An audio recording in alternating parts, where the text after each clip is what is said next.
Permission తో తెరుచుకున్న Nayeem bedroom తలుపులు కొందరికి నిద్ర లేకుండా చేస్తున్నాయి. ఆ గదిలోని రహస్యాలు కొందరి గుండెల్లో రైళ్లు పరిగెత్తిస్తున్నాయి. ఆ క్రిమినల్ పాపాల చిట్టా చూసి పోలీసులే తెల్లబోతున్నారు. తనతో కలిసి చిందులేసిన పెద్దల జ్ఞాపకాల్ని ఆల్బంలో పదిలంగా దాచుకున్నాడు గ్యాంగ్స్టర్. సెటిల్మెంట్లు చేసుకున్న వారి చిట్టాపద్దుల్ని డైరీకి ఎక్కించాడు. గ్యాంగ్స్టర్ తో అంటకాగిన వారి జాతకాలు బజార్న పడబోతున్నాయి. ఇప్పుడు బతికున్నంత కాలం ఒక్కటంటే ఒక్క క్లూ లేదు. కరడు కట్టిన నేరస్తుడు ఎన్కౌంటర్లో కన్ను మూసిన 24 గంటల్లోపు అతని జీవితమంతా తెరిచిన పుస్తకంలా బయటపడిపోయింది. గ్యాంగ్స్టర్ కడుపులో దాచుకున్న నిజాలన్నీ శిలాక్షరాల్లా డైరీలో పదిలంగా ఉన్నాయి. ఇంతకాలం తమ అవసరాల కోసం దాంతో సంబంధాలు పెట్టుకున్న వాళ్ళు, దోస్తానా నడిపిన వాళ్ళంతా నేరాల చరిత్ర ఓపెన్ అయ్యేసరికి విచారణ ఎత్తేశారు. తమ పేరుందో లేదో తెలియక, ఉంటే రేపు తమ బతుకు బస్టాండ్ అవుతుందనే భయంతో గుండెలు అరచేతిలో పెట్టుకుని గడుపుతున్నారు కొందరు. అందరి చిట్టాల్ని తన బెడ్రూమ్లోనే భద్రంగా దాచుకున్నాడు నయీం. అన్ని వివరాలు పోసగుచ్చినట్లు రాసుకోవడంలో గ్యాంగ్స్టర్ ఆంతర్యం ఏమిటో ఎవరికీ అంతు చిక్కటం లేదు. కానీ తన సంబంధాలన్నీ ప్రూఫ్ సేఫ్ గా లాకర్ లాంటి పడక గదిలో దాచుకున్నాడు.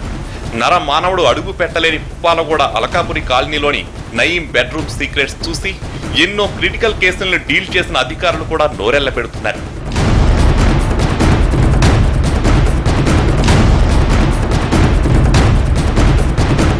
ప్రాణాలతో ఉన్నప్పుడు ఎలా ఉంటాడో, ఎక్కడ ఉంటాడో, ఎవరితో ఫ్రెండ్షిప్ చేస్తాడో, అతని బంధువులెవరో, బాగా కావలసిన వాళ్ళెవరో ఎవరికీ తెలియదు.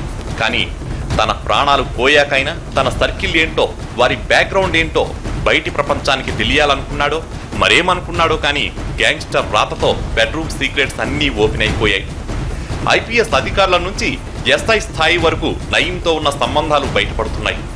రిసార్టుల్లో గ్యాంగ్స్టర్ తో కలిసి చిందులేసిన అధికారుల భాగోతం ఫోటోలతో పోలీసుల చేతికి చిక్కిందని సమాచారం. నయీంతో ఫోటోలు దిగేందుకు ఐపీఎస్ స్థాయి పోలీస్ బాసులు కూడా పోటీ పడ్డారు. కొందరు పొలిటీషియన్స్ మొహమాట పడుతూనే గ్యాంగ్స్టర్ తో ఫోటోలకు పోజులిచ్చారు.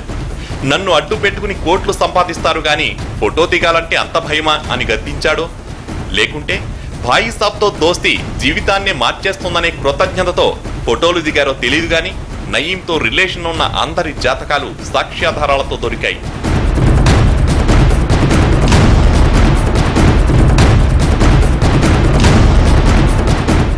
హైదరాబాద్ శివార్లలో ఎస్ఐగా ఉద్యోగంలో చేరిన ఓ పోలీస్ అధికారి ఇక్కడే సిఐ, ఏసీపీ, అడిషనల్ డీసీపీగా చకచకా ప్రమోషన్లు కొట్టేశాడు. నల్గొండ జిల్లాకు చెందిన ఈ అధికారి సొంత జిల్లాకు చెందిన గ్యాంగ్స్టర్ నయీంకి క్లోజ్ ఫ్రెండ్ అయిపోయాడు. పోలీసులకు నయీంకి మధ్యవర్తిగా మారి సెటిల్మెంట్లు చేయడంలో ఆరితేరిపోయాడు ఈ ఆఫీసర్.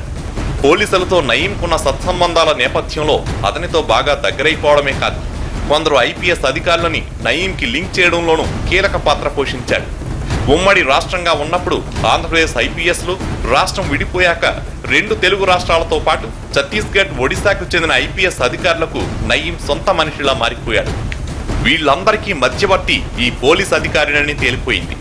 నయీం బెడ్రూమ్ లో దొరికిన ఫోటోలే అందుకు నిదర్శనం. నయీం ఎన్కౌంటర్ కు 3 నెలల ముందు ఓ చిన్న కారణంతో హఠాత్తుగా డీజీపీ ఆఫీస్ కు అటాచ్ అయిన ఈ పోలీస్ అధికారి నయీం ఎన్కౌంటర్ తర్వాత కనిపించకుండా పోయాడు. వైజాగ్ లోని ఓ రిసార్ట్ లో నయీంతో కలిసి ఛత్తీస్గఢ్, ఒడిశాతో పాటు తెలుగు రాష్ట్రాల ఐపీఎస్లు కూడా చిందులేశారు. ఆ ఫోటోలన్నీ నయీం బెడ్రూమ్ లో చిక్కడంతో పోలీస్ బాసులతో నయీం సంబంధాలపై సిట్ ఆరా తీస్తోంది.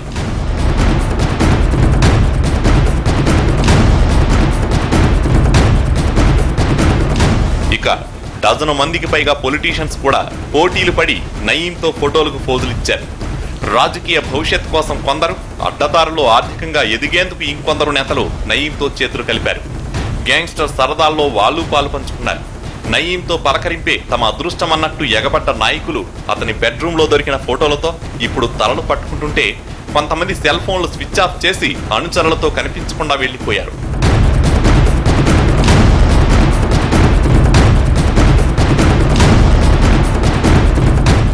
నేను నా జీవితం అన్నట్లుగా నయీం డైరీ, బెడ్రూమ్ ఫోటోలు ఉండటంతో ఈ గ్యాంగ్స్టర్ లింకుల్ని పట్టుకోవడం అధికారులకు కొంత తేలికైంది. ఆ డైరీలో రాతలు, ఫోటోల్లో మొహాలు ఏమున్నాయో తెలియక అతనితో సంబంధాలున్న నేతలు, పోలీసులంతా గడగడా వణికిపోతున్నారు. సినిమా అంటే 6 ఫైట్లు, మసాలా దట్టించిన యాక్షన్ సీన్లు, అక్కడక్కడ కొన్ని రొమాంటిక్ సీన్లు, హీరోయిజాన్ని ఎలివేట్ చేసే పంచ్ డైలాగులు, ఇంతే కదా అనుకున్నాడు గ్యాంగ్స్టర్ నయీం. రియల్ లైఫ్ లో తనకు తాను డాన్ గా ఫీల్ అయిన నయీం అదే కథతో రియల్ లైఫ్ లోనూ వెలిగిపోవాలనుకున్నాడు. భువనగిరి అసెంబ్లీ సీటుపై కన్నేసిన నయీం ఆ సన్నాహాల్లో భాగంగానే తన సినిమాను ప్రచారాస్త్రంగా వాడుకోవాలని భావించినట్లు వెలుగు చూసింది.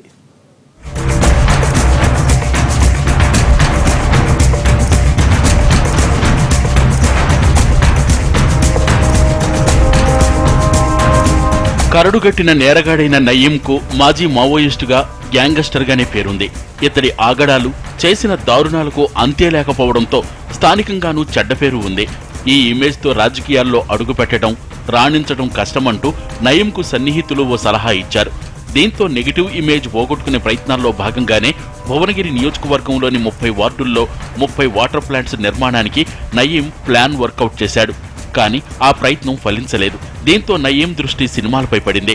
రాయలసీమ ఫ్యాక్షనిజం ప్రధానంగా వచ్చిన రక్త చరిత్ర లాంటి సినిమా తీయాలనుకున్నాడు నయీం.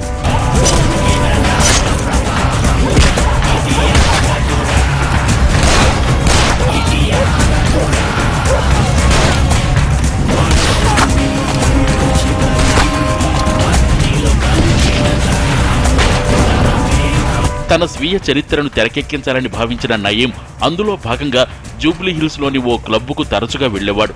ఇది సినీ ప్రముఖులు ఎక్కువగా వచ్చేది కావడంతో అక్కడ పరిచయమైన వారి ద్వారానే తన సినిమాను చిత్రీకరించాలని నిర్ణయించుకున్నాడని సమాచారం.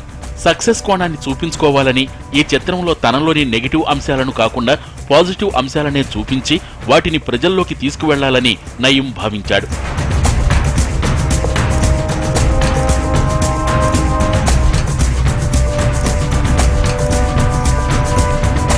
భూ కబ్జాలు దందాలు వంటి నేరాలను మినహాయించి మావోయిస్టుగా తాను చేసిన పనులు ఉద్యమం నుంచి బయటకొచ్చాక మావోయిస్టులకు వ్యతిరేకంగా చేపట్టిన ఆపరేషన్లను మాత్రమే తెరకెక్కించాలని భావించాడు నయీం. అలాగే పోలీసులకు ఇన్ఫార్మర్ గా పనిచేసినప్పుడు తన ద్వారా అధికారులు సాధించిన సక్సెస్లు కూడా చూపించాలనుకున్నాడు. ఇందుకు తన డైరీల్లో రాసుకున్న అనేక కీలక అంశాలను నెమరు వేసుకున్నాడని సమాచారం.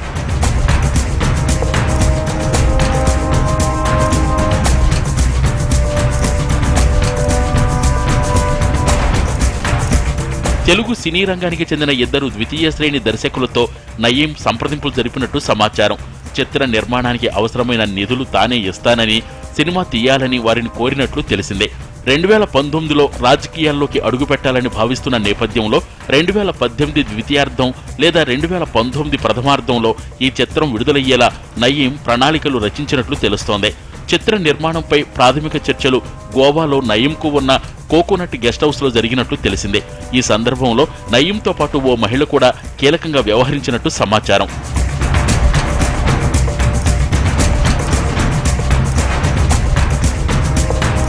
సినిమా సన్నాహాల్లో భాగంగానే తనను పోలీసులు గుర్తుపట్టకుండా ఉండేందుకు వేషం మార్చడం, మేకప్ కిట్స్ వినియోగించడం వంటివి నయీం ప్రారంభించినట్లు పోలీసులు చెబుతున్నారు. సినీ రంగంతో మంచి పరిచయాలున్న ఓ మాజీ పోలీసు ఉన్నతాధికారితో కూడా నయీంకు జూబ్లీ హిల్స్ క్లబ్ లో పరిచయం ఏర్పడింది.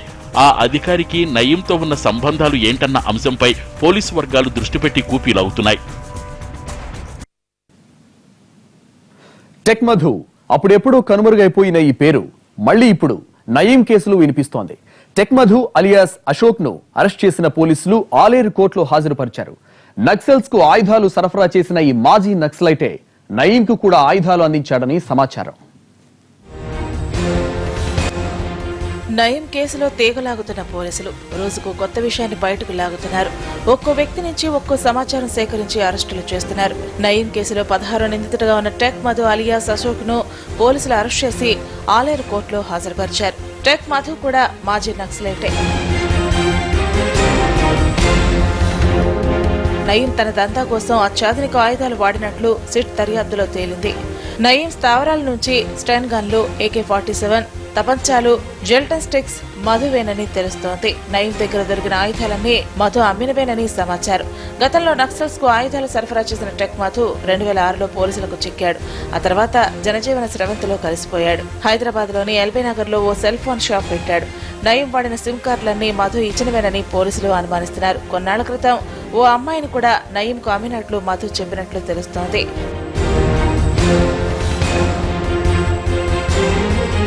Tech Madhu diploma student. టెక్నాలజీపై పట్టు ఎక్కువగా ఉండటంతో టెక్ మధుగానే ఫేమస్ అయ్యాడు. రాకెట్ లాంచర్లతో పాటు వైర్లెస్ సెట్లు, శాటిలైట్ ఫోన్లు వినియోగించడం మధుకు బాగా తెలుసు. మావోయిస్టులకు ఈమెయిల్స్ ఏర్పాటు చేయడంలోనూ మధు కీలక పాత్ర పోషించాడు. ఆయుధాలు తయారు చేయడంలోనూ మధు ఆరితేరాడు. విజయవాడలో రాకెట్ లాంచర్లు బయటపడిన కేసులో తీగలాగితే మద్రాసులో టెక్ మధు దొరికాడు. నక్సల్స్ కు రాకెట్ లాంచర్లు సరఫరా చేసిన మధు అందుకోసం దండకారణ్యంలోనే అప్పట్లో ఓ ఫ్యాక్టరీ పెట్టినట్లు సమాచారం. ఆ తర్వాత 2006లో పోలీసులకు చిక్కడంతో జనజీవన స్రవంతిలో కలిసిపోయాడు. తాజాగా నయీం హత్యతో మరోసారి టెక్ మధు పేరు తెరపైకి వచ్చింది. ఆకలి తీరని రాక్షసుడిలా ఆవురావురంటూ కనిపించిన ఆస్తులనల్లా స్వాహ చేశాడు గ్యాంగ్స్టర్ నయీం. ఈ క్రిమినల్ జాడలు కరీంనగర్ జిల్లాలోనూ వెలుగు చూస్తున్నాయి. తన నేర సామ్రాజ్యాన్ని కరీంనగర్లోనూ విస్తరించేందుకు ప్రయత్నించాడు నయీం. జిల్లాలో ప్రత్యక్షంగా పలు సెటిల్మెంట్లు చేయడంతో పాటు అనుచరులతో మరికొన్ని పనులు చక్కబెట్టాడు. ఇప్పటికే 4గురిని పోలీసులు అరెస్ట్ చేయగా 10ల సంఖ్యలో అనుచరులు అజ్ఞాతంలోకి వెళ్లిపోయారు. పోలీసులకు లొంగిపోయి గ్యాంగ్స్టర్ అవతారమెత్తాక నయీం కరీంనగర్ జిల్లాలోని భూదందాల్లో తలదూర్చినట్లు తెలుస్తోంది. ముఖ్యంగా పెద్దపల్లితో పాటు కోల్బెల్ట్ ఏరియాలోని రామగుండం, గోదావరి ఖని ప్రాంతాలతో పాటు కరీంనగర్, కోరట్లలో తన మార్క్ సెటిల్మెంట్లు చేసినట్లు సమాచారం. జిల్లాలో 6గురు ప్రధాన అనుచరులతో నయీం తన దందా సాగించినట్లు అనుమానిస్తున్నారు. పలుమార్లు గోదావరి ఖని ప్రాంతంలో నయీం షెల్టర్ కూడా తీసుకున్నాడన్న వార్తలు వస్తున్నాయి. జిల్లాకు వచ్చినప్పుడు ఈ డేంజరస్ డాన్ మారు వేషంలో సంచరించేవాడని, అత్యంత సన్నిహితులు తప్ప ఎవరూ గుర్తించలేకపోయేవారని తెలుస్తోంది.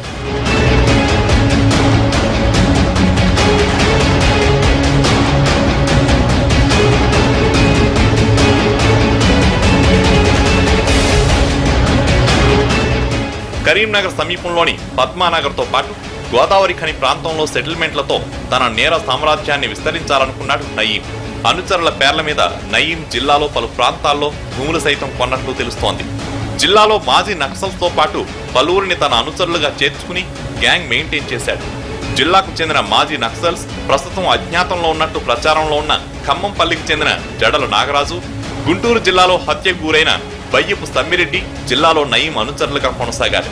జిల్లాలో అప్పట్లో జరిగిన నక్సల్స్ వ్యతిరేక కార్యక్రమాల్లో నయీం కీలక పాత్ర వహించాడని, అతని సహకారంతోనే జిల్లా సరిహద్దుల్లో ఓ భారీ ఎన్కౌంటర్లో మావో అగ్రనాయకుల్ని పోలీసులు మట్టుపెట్టారన్న వార్తలు ఇప్పటికీ వినిపిస్తాయి. తనతో విభేదించి ప్రత్యేక గ్యాంగ్ ను ఏర్పాటు చేశాడన్న అక్కసుతోనే బయ్యపు సమ్మిరెడ్డిని నయీం తన అనుచరులతో హత్య చేయించినట్లు చెబుతారు.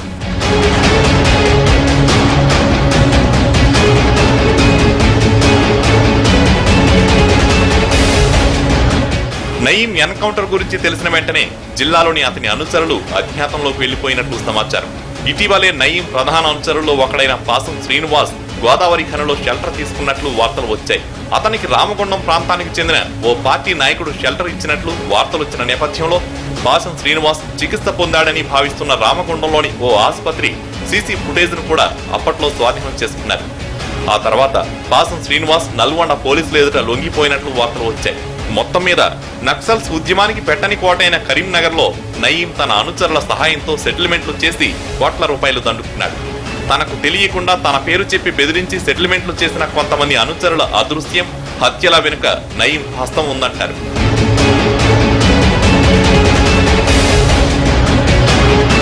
రెండు 2008లో తిమ్మాపూర్ మండలం ఎల్ఎండి కాలనీ వద్ద తనిఖీలు చేస్తున్న పోలీసులపై దొండగులు కాల్పులు జరిపి పారిపోయారు. మొదట కాల్పులు జరిపింది ఉగ్రవాదులుగా భావించిన ఆ తర్వాత వారు ల్యాండ్ సెటిల్మెంట్ కోసం జిల్లాకు వచ్చిన నయీం అనుచరులని తేలింది. గతంలో 2 మార్లు పలు ఫంక్షన్లకు నయీం కరీంనగర్ జిల్లాకు వచ్చినట్లు చెబుతారు. మొత్తం మీద కరీంనగర్ జిల్లాలో నయీం వందల సెటిల్మెంట్లు చేసిన ఒక్క కేసు కూడా గతంలో నమోదు కాలేదు. జిల్లాలోని కొంతమంది పోలీసులే నయీంకి సహకరించారన్న ఆరోపణలున్నాయి. అదే సందర్భంలో రాష్ట్ర వ్యాప్తంగా సంచలనం సృష్టించిన వడ్డీల కాకి మోహన్ రెడ్డితో కూడా నయీం సంబంధాలు నెరపాడని బాధితులు ఆరోపిస్తున్నారు. ఏఎస్ఐ వెనుక అదృశ్య శక్తి ఉందని తాము ఆరోపిస్తున్నా ఎవరూ పట్టించుకోలేదని అంటున్నారు మోహన్ రెడ్డి బాధితులు.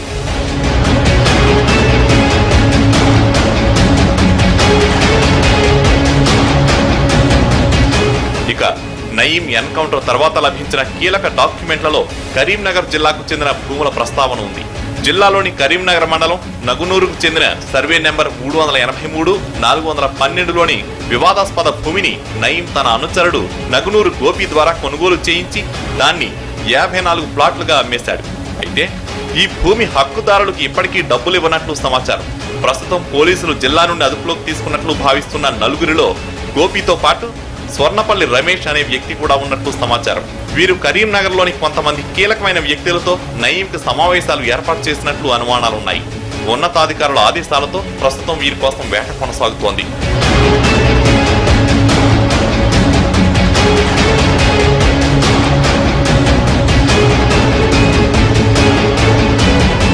ఇటీవల కోరుట్ల ప్రాంతానికి చెందిన ఓ బీడీ కంపెనీ నిర్వాహకుణ్ణి హైదరాబాద్ లో కిడ్నాప్ చేసి చిత్రహింసలు పెట్టినట్లు సమాచారం.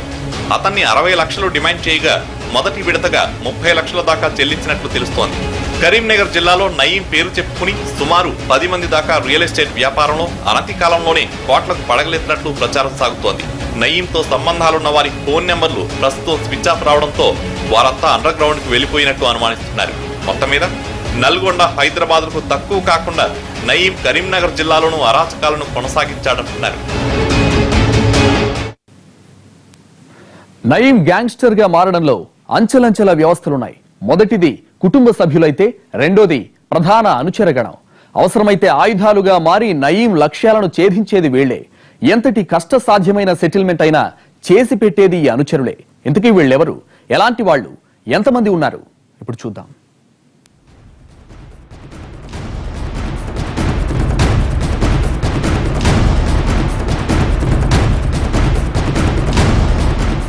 నయీం గ్యాంగ్ లో అత్యంత కీలకమైన వ్యక్తులు చాలా మంది ఉన్నారు. వీళ్లలో నయీం గురించి కొందరికి మాత్రమే తెలుస్తుంది. నయీం ఆదేశాలు కొందరికి మాత్రమే అందుతాయి. నయీం ఎక్కడుంటాడు, ఎలా ఉంటాడు అన్న విషయం ఎవరికీ తెలియదు. ఈ 10 మందితో మాత్రం ఎప్పటికప్పుడు టచ్ లో ఉంటాడు నయీం. అలాగని వీళ్లు సెల్ ఫోన్ సమాచారం ఇచ్చిపుచ్చుకోవడాలుండవు. ఒకరి ద్వారా మరొకరు మాన్యువల్ గా సమాచారం అందిపుచ్చుకుంటారు.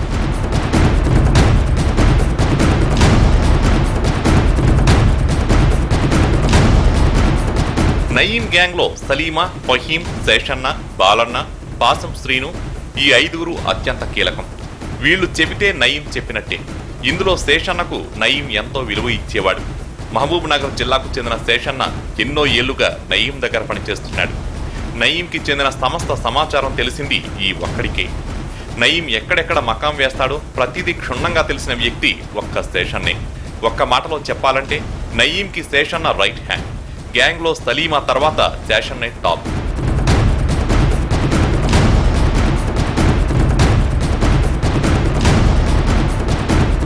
శేషన్న స్కెచ్ వేస్తే తప్పే ఛాన్సే లేదు.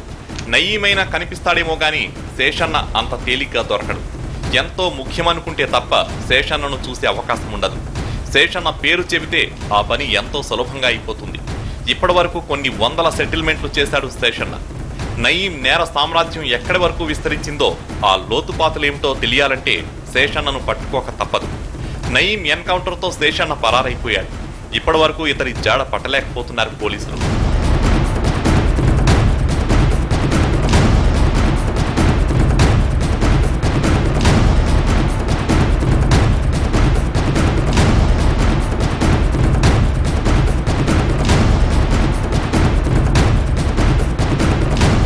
శేషన్న తర్వాత అంతటివాడు బాలన్న.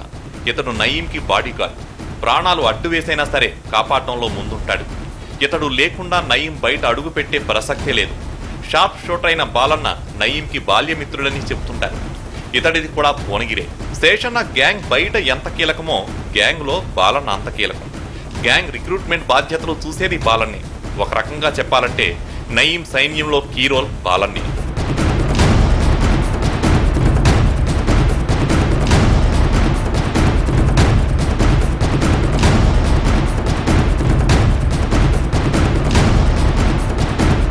భువనగిరి ఏరియాలో పనులు చక్కపెట్టే అనుచరుల్లో అత్యంత కీలకమైన వ్యక్తి షకీల్. కిరాయి హత్యలు చేయడంలో దిట్ట. నయీం చెప్పిన ఎంత కష్టమైన పనైనా చేసి పెడతాడు. నయీం వేసిన స్కెచ్ అమలయ్యేలా చేయడంలో షకీల్ తర్వాతే ఎవరైనా. ఎన్నోసార్లు జైలుకెళ్ళొచ్చిన షకీల్ విడుదలైన ప్రతిసారి కొత్త నేరస్తులను వెంట తీస్తుంటాడు. నయీం వెనక ఎంతటి కిరాతక ముఠాగా విస్తరించిందంటే కారణం షకీల్కి నేరస్తులతో ఉన్న పరిచయాలే. బెదిరింపులు, కిడ్నాపులు, హత్యాయత్నాలు చేయడంలో షకీల్ స్పెషలిస్ట్. ఇతరపై పోలీసులు పీడీ యాక్ట్ ప్రయోగించారు. దీంతో అజ్ఞాతంలోకి వెళ్లిపోయాడు షకీల్. అయితే ఊహించని రీతిలో ఖట్కేసర్ దగ్గర ఒక ఆసుపత్రిలో శవమై తేలాడు షకీల్. నయీమే షకీల్ ని చంపి ఉంటాడన్నది పోలీసుల అనుమానం.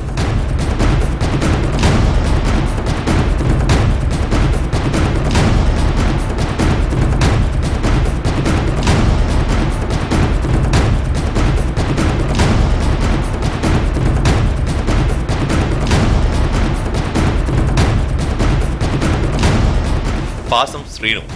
నయీంకి అత్యంత ముఖ్యమైన అనుచరుల్లో ఒకడు. నయీం ఆర్థిక లావాదేవీలు చక్కదిద్దేది ఇతడే. మరీ ముఖ్యంగా కోట్లకు పడగలెత్తిన వ్యాపారులెవరో, ఎవరి దగ్గర ఎంతెంత మూలుగుతుందో తెలుసుకుని నయీంకి చేరవేసేది ఇతడే. అంతేకాదు, నయీం పేరు చెప్పి బెదిరింపులకు పాల్పడుతుంటాడు. వచ్చిన డబ్బు నయీం చేర్చమన్న చోటికి చేరుస్తుంటాడు. అంతేకాదు, నయీం కలెక్షన్ల సునామీకి బినామీగానే ఉంటాడు. అందుకే ఫైనాన్స్ మ్యాటర్ అంటే పాసం శ్రేణుకు చెబుతుంటాడు నయీం.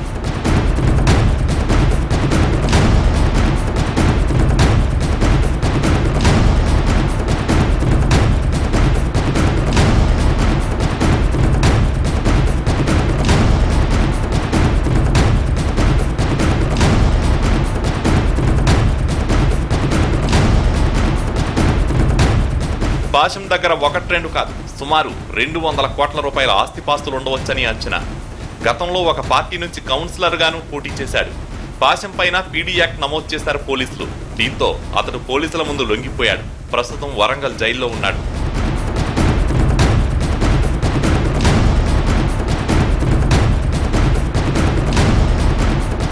ఎండి నాజర్, ఇతడు కూడా కౌన్సిలరే. ఒక పార్టీ నుంచి పోటీ చేసి మరో పార్టీలో కొనసాగుతున్నాడు. ఎండి నాజర్ కూడా నయీం ప్రధాన అనుచరుల్లో ముఖ్యుడు. ఇతడు రియల్ ఎస్టేట్ స్పెషలిస్ట్. రియాల్టర్లను బెదిరించి డబ్బు వసూళ్లు చేయడంలో కిలాడి. సలీమా, ఫహీం, షకీల్, పాశం, బాలన్నలకు ఎంత ప్రయారిటీ ఉందో నాజర్కి కూడా అంతే ప్రాముఖ్యత ఉంది. ప్రభుత్వ అధికారులను బుట్టలో వేసుకోవడం నాజర్కి వెన్నతో పెట్టిన విద్య. నయీంకి సంబంధించిన ఆస్తులను రిజిస్ట్రేషన్ చేయించేది ఇతడే. నయీం పేరెక్కడా బయటపడకుండా అతని కుటుంబ సభ్యుల పేరిట రిజిస్ట్రేషన్ చేయించడంలో సిద్ధహస్తుడు. నయీంకి ఎక్కడెక్కడ ఎన్నేసి ఆస్తిపాస్తులున్నాయో తెలియాలంటే నాజర్ని పట్టుకుంటే సరిపోతుంది.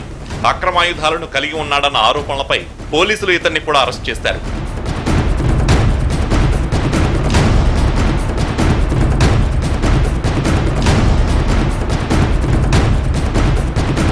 ఫహీం నయీంకి సోదరుడు వరుస అవుతాడు. చిన్న అన్న కొడుకు. నయీం గ్యాంగులను మెయింటైన్ చేసేది ఫహీమే. హైదరాబాద్తో పాటు నల్గొండలో ఉండే గ్యాంగులన్నిటికీ దళపతి. 10 కీపర్లందరూ ఇతడి కంట్రోల్లోనే ఉంటారు. నయీం చిన్ననాటి మిత్రులను గుర్తించి వాళ్లను గ్యాంగ్లో చేర్చుకుంటాడు. మరోవైపు తన మిత్రులను కూడా గ్యాంగ్లో చేరేలా చేసి ముఠాను మరింత పటిష్టపరుస్తుంటాడు. ఫహీం ఆధ్వర్యంలో చిన్నపాటి సైన్యం నడుస్తోందంటే అతిశయోక్తి కాదు.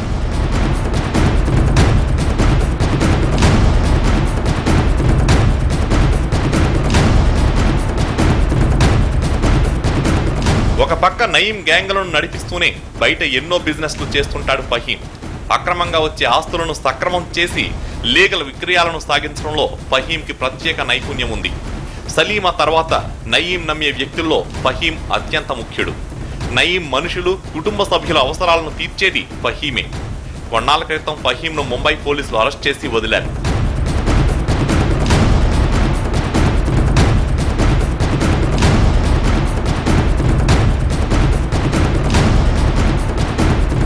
నయీం గ్యాంగ్ లో కీలకమైన అనుచరుల చిట్టా చాలానే ఉంది. శ్రీను, శ్రీహరి, గడ్డం శామ్యూల్, షేక్ ఫయాజ్, ఎండి సమయుద్దీన్, సాజిదా, సిహెచ్ సుధాకర్, రేపటి వెంకటేష్, రేపటి కరుణాకర్, దొమ్మాల శ్రీను, శ్రీధర్ రాజుల వీళ్లతో పాటు మరో 20 మంది ప్రధాన అనుచరులున్నారు. వీళ్లంతా భువనగిరి, హైదరాబాద్ లో ఉంటారు. వీళ్లలో చాలా మందిని పోలీసులు ఇప్పటికే అరెస్ట్ చేసి రిమాండ్కు పంపారు. ఇంకా కొందరి ఆచూకీ తెలియాల్సి ఉంది. వాళ్లను కూడా త్వరలో పట్టుకునే అవకాశం ఉందని తెలుస్తోంది.